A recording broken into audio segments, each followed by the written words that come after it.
Virginia is recognized. Thank you very much. Thank you very much, Mr. Speaker. I've heard this motion called a political stunt. Let me assure my colleagues, Mr. Speaker, this is no political stunt.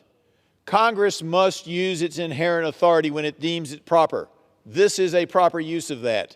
And I would say to the gentleman, my feelings on this have nothing to do with the current situation politically. I advocated to then Speaker John Boehner that we use this measure on Eric Holder.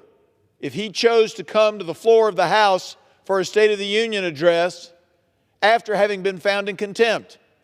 It may very well be, Mr. Speaker, that on the general contempt, the criminal contempt, the Department of Justice headed by Merrick Garland can use prosecutorial discretion, which they did, which is also why it is inherent on Congress to use its inherent contempt power. Because if we only can rely on the Attorney General to hold himself or charge himself with contempt, Congress no longer has the power to subpoena. Congress no longer has the power to do its oversight, to do its investigations into any part of the federal government, and we will be taking away all of the power.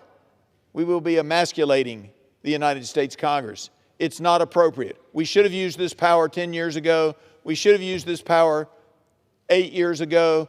And now we must restore the ability of the United States Congress to get its subpoenas answered from the executive branch of this country. And if there's a problem, Mr. Speaker, if the executive branch thinks we've overreached, if the executive branch thinks we've done something wrong, we have a third branch to make a decision on that. But the first step is for us to recognize and defend our constitutional prerogatives, to do our job, and to defend the United States Congress with inherent contempt against the executive branch. I yield back. Gentleman yields. Gentleman from Massachusetts.